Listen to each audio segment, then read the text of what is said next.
Le goût d'entreprendre. Une émission proposée par Doris Pradal en partenariat avec la Caisse d'épargne, la Banque des entreprises et des professionnels de Midi-Pyrénées.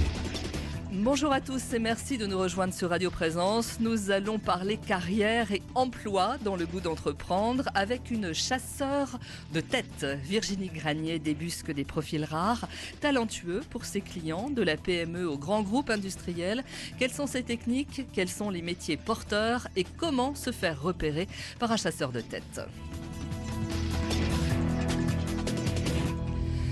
Être chasseur de tête est un vrai métier, c'est savoir chercher, trouver et convaincre un candidat de rejoindre une équipe, une entreprise. C'est en quelque sorte dénicher la perle rare. Bonjour Virginie Granier. Bonjour Doris. Merci de participer au goût d'entreprendre sur Radio Présence. Alors depuis combien de temps êtes-vous chasseur de tête? D'ailleurs, on dit chasseur ou chasseuse? Qu'est-ce que vous préférez? Les deux me vont très bien, mais je trouve que si on dit chasseuse, il faut bien préciser de tête, tant qu'à faire. C'est mieux. Vous étiez commercial donc au départ. Vous avez fait une formation en école de commerce. École de commerce, et j'ai repris plus tard des études de psychologie également pour donner un peu plus de teneur au côté justement compréhension aussi des personnes. Mais effectivement, au démarrage, j'étais commercial et avec tout de suite quand même une forte goût et appétence pour les autres, je dirais, pour les autres personnes et la compréhension des autres. Et c'est vrai que le commercial et le recrutement se rejoignent assez sur le côté de l'écoute finalement. Je pense que un bon recruteur et un bon commercial, ce sont des gens qui savent avant tout bien écouter. Donc c'est pas si éloigné finalement. Et qui savent aussi vendre entre guillemets, puisque là je vends aussi quelque part des entreprises, des postes auprès de mes candidats. C'est ça, vous devez arriver à convaincre les gens de rejoindre l'entreprise. Exactement. J'ai pas répondu à votre première question, ça fait 10 ans que je suis à mon compte en fait en tant que chasseuse de tête, effectivement. Mais avant, effectivement, une expérience commerciale et aussi ressources humaines. Alors, chasseur de tête, c'est quoi en fait? C'est un cabinet de recrutement, de recrutement un peu différent des autres? Alors, c'est un cabinet de recrutement, mais c'est vrai que quand on recrute, les méthodologies, c'est que j'utilise les deux d'ailleurs, c'est du recrutement par annonce, mais c'est vrai que l'essentiel de mon temps, je fais ce qu'on appelle de la chasse de tête. Alors pourquoi la chasse? C'est en fait de l'approche directe, c'est-à-dire que c'est moi quelque part. C'est pas très joli chasse, comme c'est nom. Pas très joli, mais ça veut dire qu'il y a une idée de ciblage entre guillemets, de bien repérer. En fait, c'est parce qu'il y a un repérage en amont dans quel type d'organisation et vers quel type de profil je vais aller avant de les approcher un à un. Parce que en fait, pourquoi la chasse? C'est parce qu'on est parfois sur des métiers très pénuriques où l'annonce ne donne rien.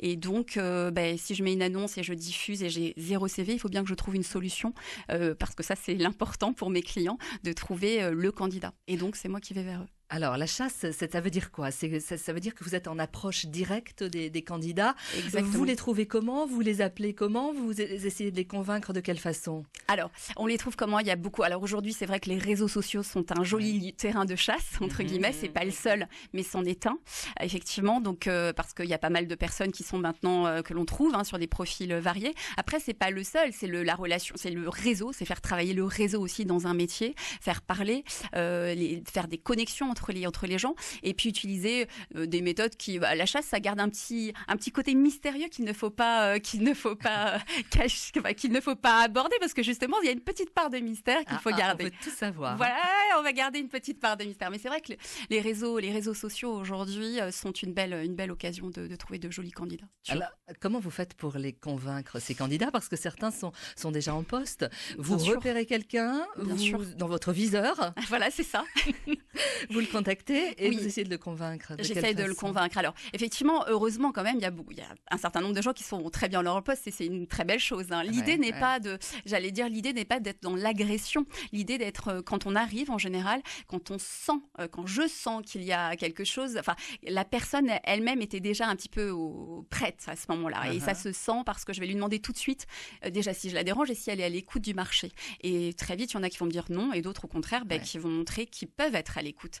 Et comment les séduire?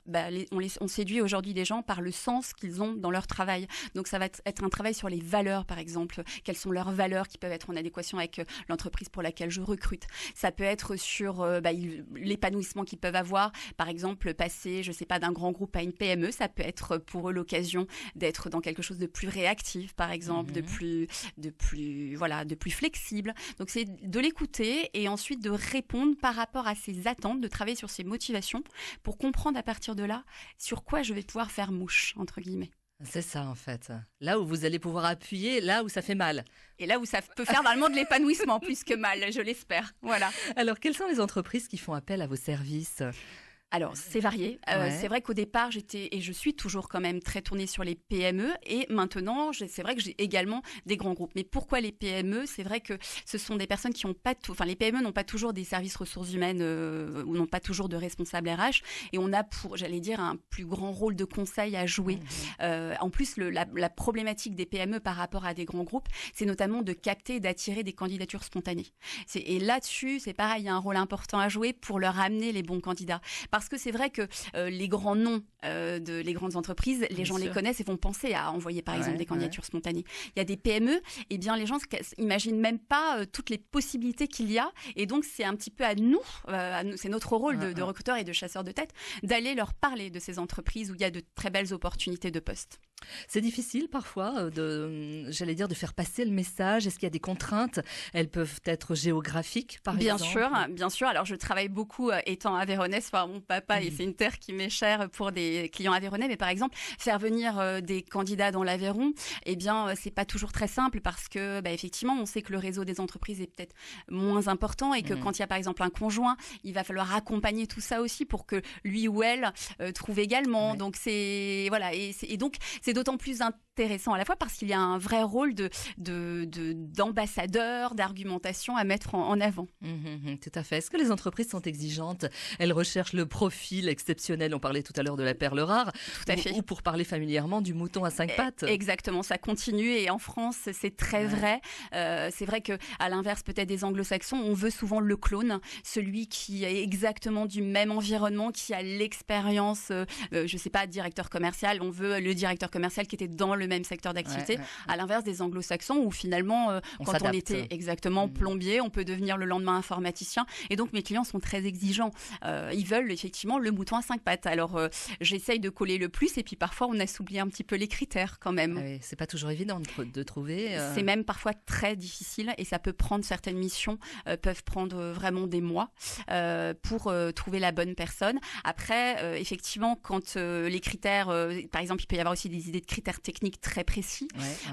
Parfois, j'allais dire que dans certains cas, on peut quand même arriver au fait que la personnalité et la motivation vont venir un petit peu compenser peut-être certaines compétences que finalement, on va se dire, finalement, on va assouplir un petit peu tout ça. On va essayer, on va faire un test. Qu'est-ce qu'il faudrait pour changer ça quand même ? Parce que d'un côté, c'est quand même assez aberrant. Il y a effectivement beaucoup de demandeurs d'emploi en France. De l'autre côté, il y a une offre, mais qui ne correspond pas. Comment arriver à mettre ça en adéquation d'après vous ? En faisant confiance, la confiance c'est important, en faisant confiance au fait que peut-être que même si la personne n'a pas effectivement toutes les compétences qu'on imaginait, elle va y arriver parce que les personnes ont des capacités d'adaptation formidables, de formation, de compréhension et que finalement on s'aperçoit que au final ça peut donner des choses très très très intéressantes. Mais c'est vrai que c'est un travail d'essayer d'assouplir et de faire confiance. Je crois que c'est important. Ouais.